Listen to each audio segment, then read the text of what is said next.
सज्जनों, ये पता होना चाहिए कि हम अज्ञान अंधकार से कैसे घिरे हुए हैं। पूरा जीवन बीत जाता है और लोगों को पता ही नहीं लग पाता है कि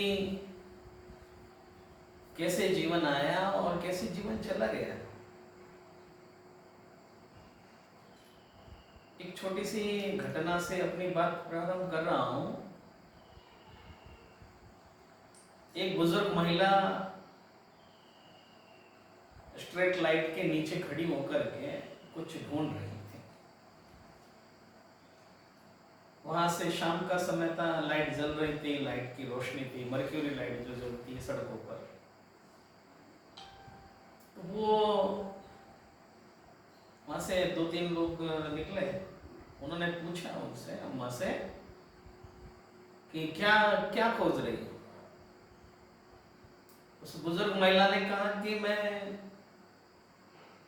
सुई खोज रही हूँ। सुई, कपड़े सिलाई की जो काम आती है, सुई खोज रही हूँ।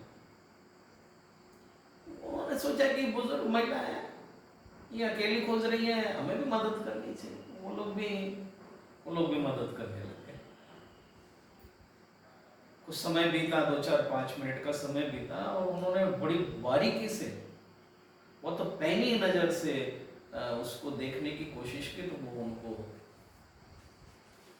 खोई हुई सुई मिली नहीं।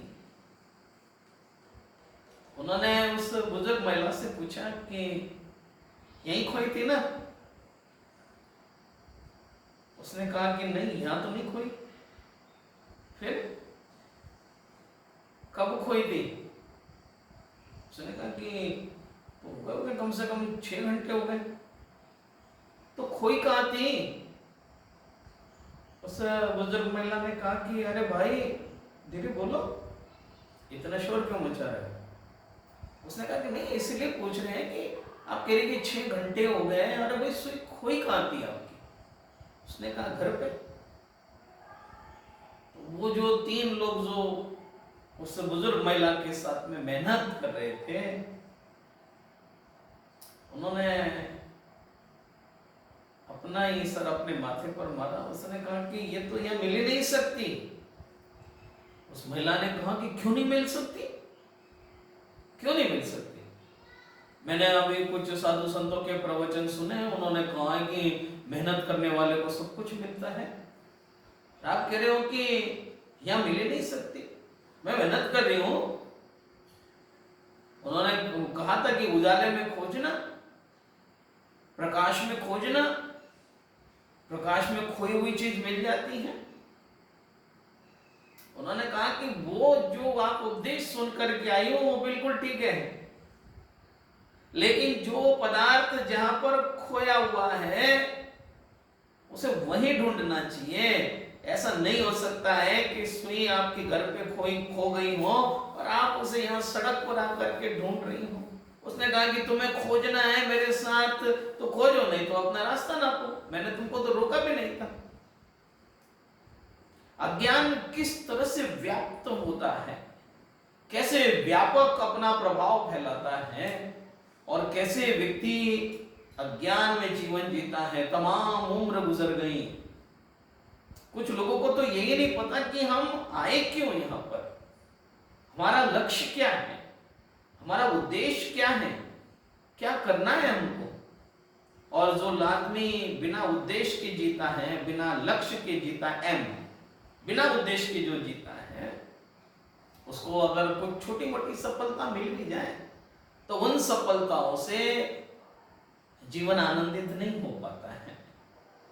इसलिए लक्ष्य होना चाहिए। आपको मनुष्य जीवन मिला है, उस मनुष्य जीवन में आपको करना क्या था? आपको ये जो जीवन मिला था प्रकाश के लिए मिला था, प्रकाश आलोक के लिए। आपके जीवन में जो अंधेरा था, मन से हमारे मिटा दे अंधेरा, हमको उजालों का शिव द्वार देना। मन से हमारे मिटा दे अंधेरा। हमारे मन में जो अंधेरा है, देखिए बाहर जो अंधेरे हैं, इन अंधेरों को लाइट जला करके, टॉर्च जला करके, रोशनी करके, किसी भी तरह से रोशनी करके इन अंधेरों से मुक्ति पाई जा सकती है। लेकिन भीतर भीतर जो सर्वत्र अंधकार फैला हुआ है, उस अंधकार को दूर करने के लिए उस ज्ञान रूपी दीपक की आवश्यकता है। और ये मनुष्य पर्याय इसीलिए प्राप्त हुई है। राह तुमको मालूम नहीं, पहुंचने की बात करते हो, राह तुम्हें मालूम नहीं, पहुंचने की बात करते हो, मंजिल का तुम्हें पता नहीं, विश्राम की बात करते हो, जीवन को जाना नहीं, परमात्मा की बात करते हो, पानी तुमको मिला नहीं, शरबत की बात करते हो। जिन लोगों को राह ही नहीं पता, वो पहुंचेंगे कैसे? राहों की जानकारी, रास्तों की जानकारी होना बहुत जरूरी है। मंजिल मिलेगी कैसे? जब राह का पता नहीं होगा, रास्तों का पता नहीं होगा, तो मंजिल नहीं मिलेगी। मंजिल नहीं मिलेगी तो विश्राम नहीं होगा, विश्राम नहीं होगा तो जीवन को नहीं समझ पाएंगे, आनंद नहीं आएगा। इसीलिए बहुत जरूरी, अनिवार्य है। लेकिन कुछ लोग अपने अभिमान में मनुष्य जीवन का सर्वत्र प्रकाश नष्ट कर देते हैं। हमें समझना है कि कितने बड़ी मुश्किलों के साथ दुर्लभ लही जो चिंतामणि, त्यो पर्याय लही त्रस्तनी। जैन दर्शन में छडाला नाम का ग्रंथ है, पंडित दौलत राम जी का लिखा हुआ है। उसमें वो कह रहे हैं कि दुर्लभ लही जो चिंतामणि, जैसे कोई चिंतामणि रत्न बड़ी दुर्लभता से प्राप्त हो जाता है। हम तो अपने जीवन को ऐसे खो रहे हैं कि एक बहुत गरीब आदमी और भूख प्यास से पीड़ित,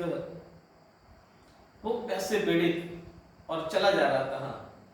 चलते चलते एक जामुन का पेड़ उसे रास्ते में नजर आया, और उस जामुन के पेड़ के नीचे वो बैठ करके उसे जो थोड़े से ऊपर से प्रकृति के द्वारा प्रदत्त स्वयं अपने आप गिरे हुए फल थे, वो उसने उठाए और वो 10-5 फलों का रसास्वादन किया।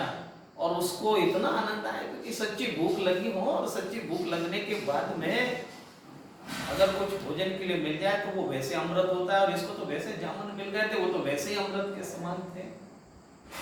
और ये उन जामुनों का रसास्वादन करके उनको भोजन में लेकर के ये पल भर के लिए विश्राम पर चला गया, सो गया।